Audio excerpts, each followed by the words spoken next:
Bonjour à toutes et à tous. Aujourd'hui, je traite d'un sujet qui peut concerner tout le monde et pas comme je le fais généralement, qui cible une pathologie, un problème de santé particulier. Ce conseil que je vais vous donner, qui est de donner de son temps ou de son argent pour des causes qui n'ont pas d'impact direct sur notre personne a priori, notamment par le don d'argent ou le don en temps à des associations caritatives. Ce conseil, je trouve qu'il est très très peu donné et pourtant on sait, avec des études à la fois théoriques, des modèles théoriques en économie et puis des études empiriques menées dans plein de pays du monde, on sait que le fait d'être généreux, d'accorder du temps ou de l'argent à des causes autres que la nôtre, a un impact vraiment positif à court terme et à long terme sur notre bien-être mental et pourquoi pas même sur certains paramètres physiques, dans certains cas bien particuliers que je vais développer ici. Vous êtes sans doute déjà confronté à cette situation où vous allez faire vos courses dans un supermarché et vous voyez,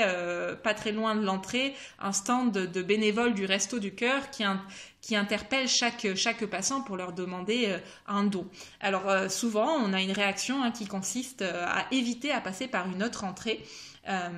pour éviter justement d'être confronté à cette demande de don.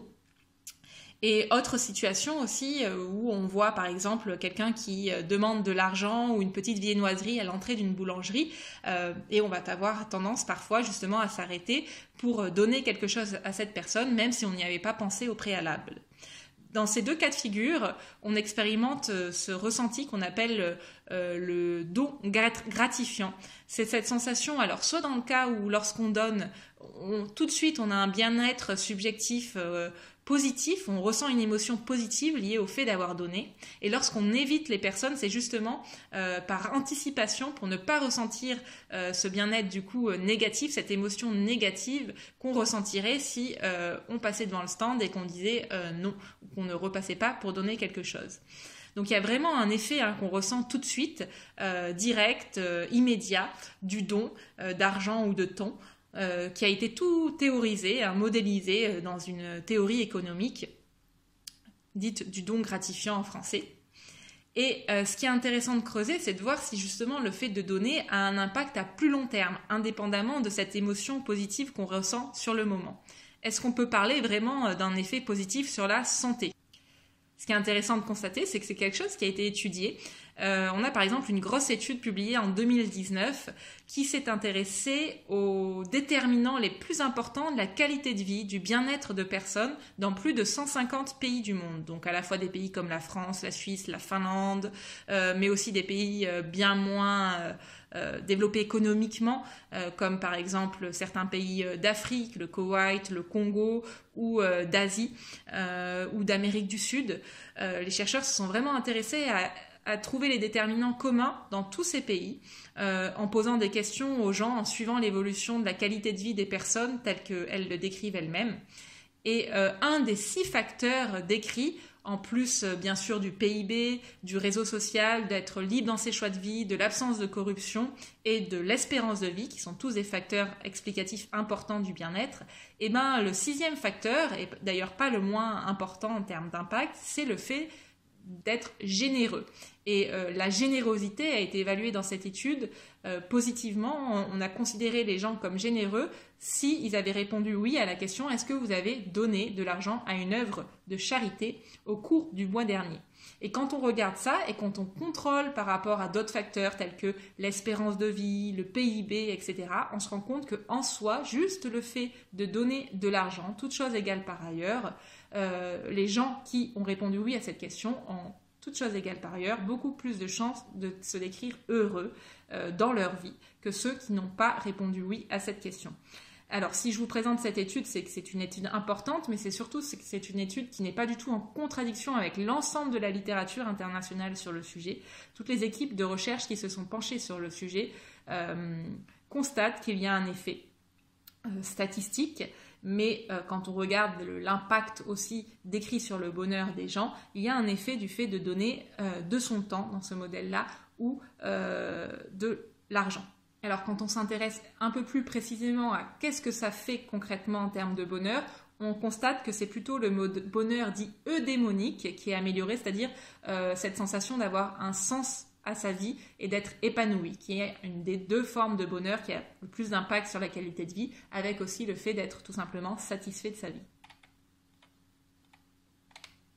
Alors, il y a certaines études qui sont cherchées à savoir aussi si, indépendamment de cet effet du don sur le bien-être, ça pouvait avoir un impact carrément sur l'espérance de vie, sur certains paramètres de santé, le fait de développer certaines pathologies comme les maladies cardiovasculaires. Là, il faut être un peu plus prudent sur ce qu'on peut dire de ces études. Il y en a beaucoup moins, elles sont de moins bonne qualité. Il semble que s'il y a un effet sur la santé vraiment physique, autre que la santé mentale, ce soit plutôt chez les personnes de sexe féminin et chez les personnes retraitées qu'il peut y avoir un effet sur ces paramètres-là. Alors un obstacle auquel on est confronté parfois, c'est de se dire que oui, mais quand même, si je donne, c'est avant tout pour les autres et ça va réduire... Enfin, si je le fais pas pour des raisons altruistes, c'est mal.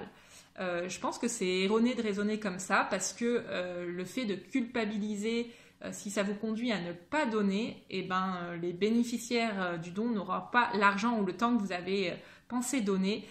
donc ça va être délétère pour eux. Il n'y a rien de mal à donner aussi dans son propre intérêt, au contraire, c'est gagnant-gagnant, à condition, en revanche, je pense, et ça c'est quelque chose qui est peu fait, c'est d'évaluer l'effet du don, de l'argent qu'on va donner ou du temps qu'on va donner, d'être sûr de donner à un organisme, à une institution, à une association qui utilise à bon escient cet argent et qui surtout est regardant sur les effets, les résultats concrets, tangibles pour les bénéficiaires de ces dons. Et il y a tout un courant que je vous invite à consulter, un courant de pensée, vous trouverez des vidéos, des écrits sur le sujet, des livres, j'aurai l'occasion d'en reparler, qui s'appelle l'altruisme efficace. Et parce qu'il y a plein de gens, comme moi, comme d'autres personnes de mon entourage, des personnes de tout milieu, qui s'intéressent vraiment à donner utilement en évaluant l'effet, les retombées positives de son acte, pour être certain de ne pas donner son argent pour des causes qui finalement... n'irait pas à ceux qui en ont le plus besoin. Altruisme efficace, ça s'appelle, et je vous encourage à vous documenter sur ce sujet, c'est un sujet passionnant. Mais en tout cas pour vous, n'hésitez pas à donner, si possible à des organisations efficaces. Voilà pour ce que je voulais vous dire en vidéo sur ce sujet. J'ai écrit, comme je le fais à chaque fois pour chaque vidéo, un article beaucoup plus complet avec les données statistiques précises, mieux argumentées et des références qui pourraient vous intéresser. Si ce sujet vous intéresse, n'hésitez pas à aller le lire. Si vous avez des questions, des remarques, je les lirai avec plaisir et j'y répondrai autant que possible en commentaire. Merci.